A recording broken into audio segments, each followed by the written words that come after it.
The Hiawatha Asylum for Insane Indians stands as a haunting symbol of the systemic violence and neglect inflicted upon Native Americans during the waning days of the Old West. Established in 1899 under the guise of providing care for mentally ill Indigenous individuals, the institution quickly devolved to a place of suffering and injustice. Over its 32-year operation, hundreds of Native Americans were confined there, many without proper diagnoses, care, or hope of release. Its operations were marked by substandard medical care, forced confinement, and the use of restraints, all underscored by bureaucratic indifference. Investigations in the asylum's later years revealed appalling conditions, including untreated diseases, inadequate records, and a mortality rate that pointed to institutionalized neglect. This is the story of the Hiawatha Insane Asylum and the cold-blooded mental hospital murders of innocent Native Americans.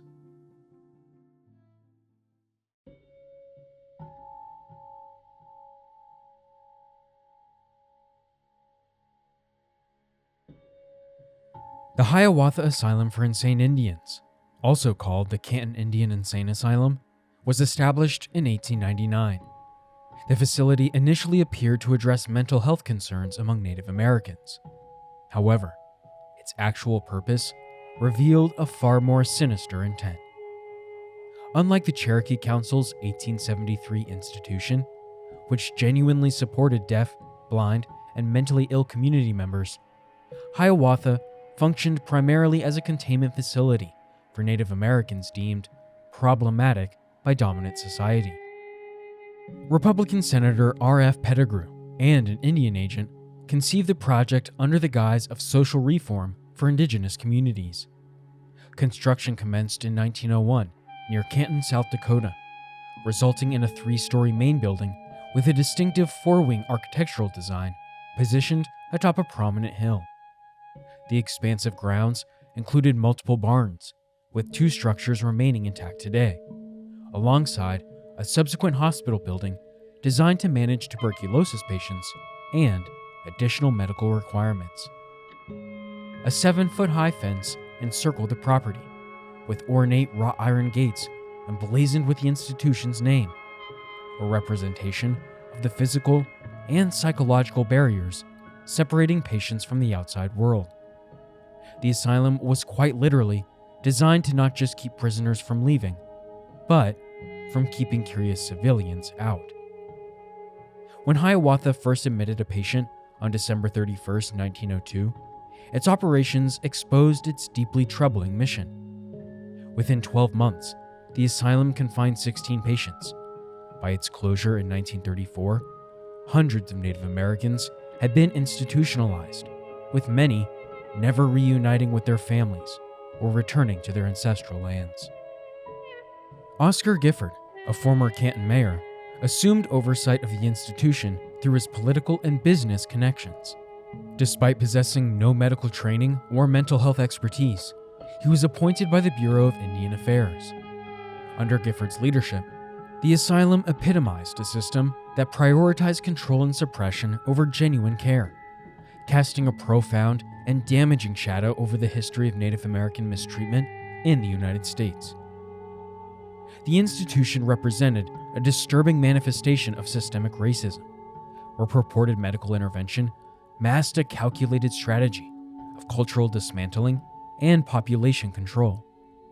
Its very existence symbolized the broader governmental approach to Indigenous communities, viewing them not as human beings deserving compassionate treatment, but as populations to be managed, restricted, and fundamentally disregarded. The hospital saw its staff carry out inhumane practices from its inception. Violent control methods characterized institutional life, with staff regularly employing physical violence, beating, strangling, and striking patients as standard management techniques. Treatment frequently reduced patients to manual laborers, compelling them to perform domestic tasks and maintain institutional grounds. Admission processes lacked substantive oversight or procedural rigor. Typically, A simple referral from a reservation's Indian agent to the Commissioner of Indian Affairs sufficed to institutionalize an individual. Once approved and a bed became available, the person would be transported to Hiawatha. Disturbingly, even minors could be committed, frequently without parental awareness or consent. This profound lack of accountability transformed the asylum into an effective imprisonment system for Indigenous individuals deemed socially inconvenient. Oscar Gifford, who initially served as the asylum's first official administrator, demonstrated immediately unsuitability for his position. Selected not for medical competence, but for his role in securing the institution's land, Gifford's brief leadership nevertheless left a lasting mark. In 1903, he established a cemetery for deceased patients, situated on a distant hill, to hide away from public consciousness. A man named Dr. Harry Hummer succeeded Gifford and administered the facility with extraordinary harshness throughout the next 2 decades. Contemptuous of both Western frontier life and his patients, Hummer wielded absolute authority. His leadership characterized patient mismanagement through heavy sedation and systematic neglect of medical documentation.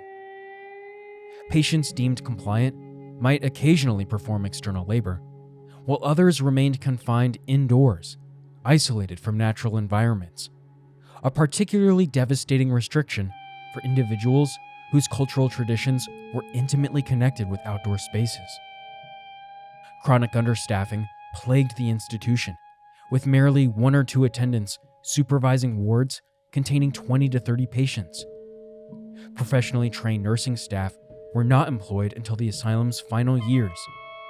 Local residents with minimal or no medical training previously served as caretakers. These individuals were overwhelmed and fundamentally unequipped to provide meaningful care.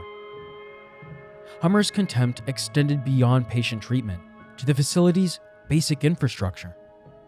Despite having plumbing and electricity available, he deliberately left these amenities unused. Patients endured frigid winters and perpetual darkness because Hummer consistently refused to allocate resources for improving living conditions.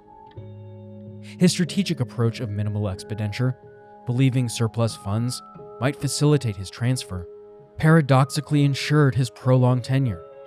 Allegations of sexual misconduct and persistent rumors of patient abuse did little to challenge his position. Most grotesquely, Hummer transformed the asylum into a public spectacle. Collaborating with the Canton Chamber of Commerce, he monetized public fascination. Designated visiting days allowed tourists to observe quote-unquote crazy Indians in a sanitized hospital section. Promotional materials distributed across distant cities like Minneapolis and St. Louis attracted visitors, effectively turning human suffering into a callous entertainment commodity for profit. Inside, however, conditions were far from the sanitized image presented to visitors. They were emblematic of neglect, abuse, and institutionalized dehumanization. Dr. Hummer ensured that patients lived in squalor, despite the availability of resources like the aforementioned plumbing and electricity. This intentional deprivation reflected not only a disdain for the patients, but also a strategy rooted in his misguided belief that underspending would secure his transfer elsewhere. Ironically, Hummer's frugality trapped him in his role, allowing his harmful tenure to persist. Allegations of sexual harassment and rampant abuse underscored the failure of oversight by the Bureau of Indian Affairs, which seemed indifferent to the suffering within the institution, suffering that was only growing by the day.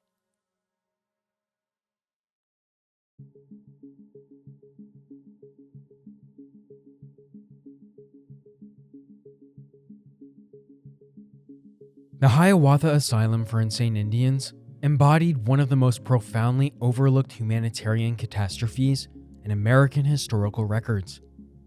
Dr. Samuel Silk's investigation from St. Elizabeth's Hospital exposed deeply disturbing conditions that revealed the institution's fundamental betrayal of human dignity. Dr. Silk encountered patients experiencing extreme degradation. Individuals wore disintegrating garments, with many physically restrained to bed frames or forcibly chained to building infrastructure. One woman lay submerged in her own waste, her body covered in maggot infestations. Another patient remained gagged and isolated in a locked chamber of darkness. Those with sufficient mental clarity attempted communication, drafting passionate appeals to the Commissioner of Indian Affairs. Dr. Hummer systematically intercepted and dismissed these desperate pleas, fabricating elaborate justifications to perpetuate their confinement. The facility's infrastructure demonstrated shocking mismanagement. A potential surgical space was repurposed as a cold storage area. Tuberculosis patients circulated freely among other residents with their personal items, including eating utensils and clothing, never subjected to basic sterilization protocols. Meal provisions reached such abysmal standards that Dr. Silk himself characterized the food as barely acceptable for animal consumption. Particularly heinous treatment targeted the most defenseless inhabitants, children born within the asylum's walls. Despite stringent regulations mandating gender-segregated wards, multiple pregnancies occurred, raising profoundly troubling questions about potential systemic sexual abuse involving staff or administrative leadership. The scarce documented births during Hummer's administration suggested these children were tragically destined to live and frequently perish within the institution's oppressive environment. Sanitation standards approached complete collapse. Although plumbing infrastructure existed, functional fixtures remained conspicuously absent. Rooms nominally designated for toilet facilities instead housed patients. Coal dust from institutional furnaces blanketed everything, including minimal bedding, in a persistent gray coating. Wards remained fundamentally uninhabitable, with numerous patients condemned to solitary confinement in locked spaces. Perhaps the most disturbing within Dr. Silk's documentation was the chamber pot system's catastrophic implementation. Without indoor toilet facilities, these receptacles became the sole waste disposal mechanism. Chronic understaffing meant these containers remain unemptied for extended periods. They inevitably overflowed, creating festering pools that permeated the asylum with an overwhelming nauseating odor. To make matters worse, fresh air was forbidden within the hospital's walls. Permanently sealed windows trapped patients in suffocating conditions. Individuals endured confinement in microscopic, airless chambers for extended periods, surviving with minimal sustenance and contending with chamber pots teeming with insects. The overwhelming stench and deplorable living conditions epitomized the residents' daily struggle for survival. Dr. Samuel Silk's assessment characterized Hiawatha as a realm of padlocks and chamber pots, a devastating encapsulation of institutional brutality. Among his most disturbing discoveries was a young boy subjected to extreme isolation. Confined in a straitjacket, the child remained unable to reach the distant chamber pot and sat in his own soil. Minimally clothed and defenseless, he had been restrained based on an attendant's claim that he enjoyed removing his clothing. While potentially containing a kernel of truth, the broader context of institutional abuse suggested a far more sinister backstory. Dr. Silk prioritized interviewing this boy during his visit, and the conversation proved so horrifying that it ultimately catalyzed the asylum's eventual dissolution. Beyond occasional untidiness and mild drooling, the child exhibited no legitimate justification for his brutal confinement. This interview provided the first public window into Hiawatha's nightmarish reality. In 1933, the New York Times published a groundbreaking headline: "Sane Indians held in Dakota Asylum, patients kept shackled." This revelation captured national attention, though comprehensive exposure would require years of additional investigation. The doctor's ultimate findings revealed systemic brutality.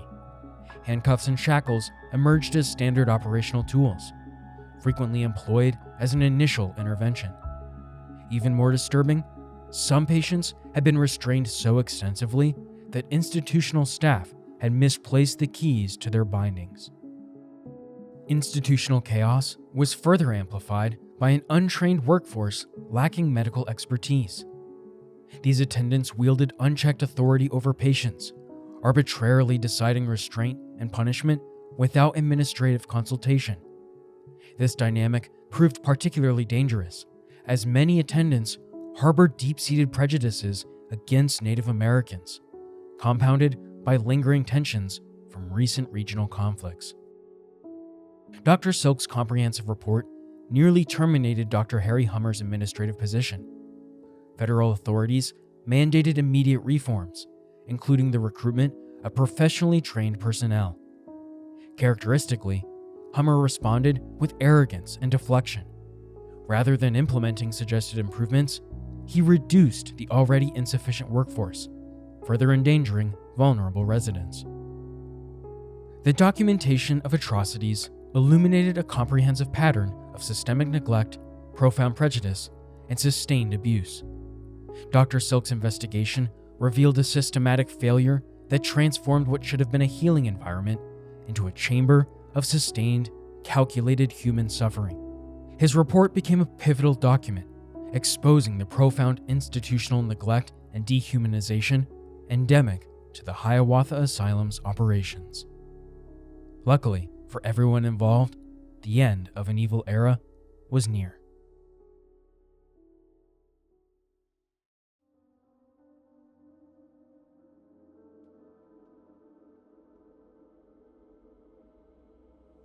Following Dr. Silk's scathing report, the Commissioner of Indian Affairs initiated staffing changes at Hiawatha by recruiting new nurses. Dr. Hummer, the asylum's administrator, mounted fierce resistance to these developments.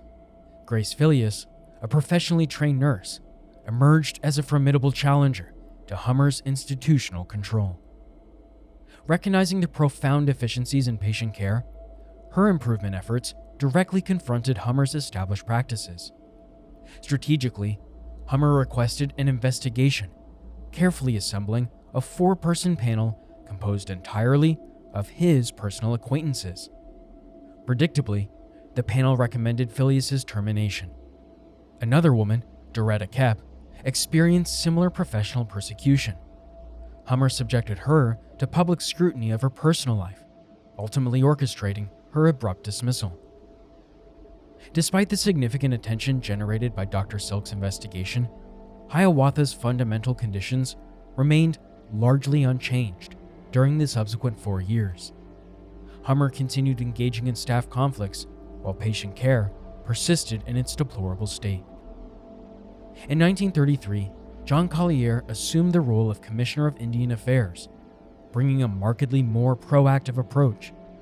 When asked to investigate the commitment of a patient allegedly diagnosed with an early form of schizophrenia, Collier personally visited the asylum. His on-site examination revealed a shocking truth.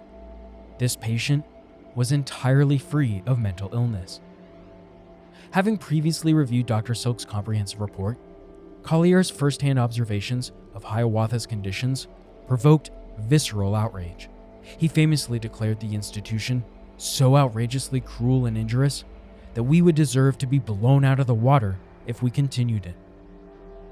In an unprecedented positive intervention for Native Americans, the Department of the Interior responded decisively. They terminated Dr. Hummer's employment and initiated comprehensive reforms. Dr. Silk was recalled to the asylum to determine which patients genuinely required institutionalization and which could be released. A challenging task complicated by non-existent records and insufficient staffing. Additional personnel from St. Elizabeth's Hospital arrived to assist in patient assessment. Simultaneously, Canton, South Dakota's municipal leadership mounted a vigorous defense of the asylum's continued operation. The city's economic infrastructure had become critically dependent on the institution. Local officials, accompanied by select patient families concerned about potential relocation, lobbied against closure. These families, manipulated into expressing fears about potential distant placement, became unwitting tools in the city's financial preservation strategy. This calculated manipulation exposed the profound moral bankruptcy underlying Hiawatha's existence, an institution whose continued operation was driven more by economic interests than humanitarian concerns. The conflict culminated on December 20th, 1933. 70 patients journeyed to St. Elizabeth's in Washington, D.C., while 27 were determined to be incorrectly institutionalized and subsequently returned to their respective reservations. The once fiercely defended facility now stood abandoned on Canton's peripheral landscape. The building's vacancy proved short-lived. Over subsequent years, it transitioned through multiple purposes, first functioning as a prison, then becoming a college satellite location. In 1945, the city acquired the property for a symbolic $1 sum and initiated development processes. The Canton Inwood Hospital Association subsequently purchased the site, transforming the original surgical building into a medical facility. The institution remained operational until 1975, when structural deficiencies prompted its closure. Demolition of the original structures followed, with replacement construction utilizing the same site. Remarkably, the asylum's original stones and bricks were repurposed throughout Canton's architectural landscape, a city maintaining a modest population just under 1,000 residents. The Hiawatha narrative extended beyond institutional closure. While most patients found alternative placements, 121 individuals who perished within the asylum's walls remained interred in the small, overlooked cemetery. This burial ground now occupies a section of the Hiawatha Country Club's golf course, positioned near the 4th fairway. Enclosed by a split-rail fence, a modest monument commemorates those buried there. Entrance signs cautioning golfers against disturbing the site are routinely disregarded. Hiawatha's profound historical significance gradually faded from public consciousness. Canton, the municipality that once militantly defended the asylum's continuation, never fully confronted its inglorious past. Paradoxically, the city's official documentation celebrated the institution's existence, deliberately obscuring decades of systemic abuse and administrative lies.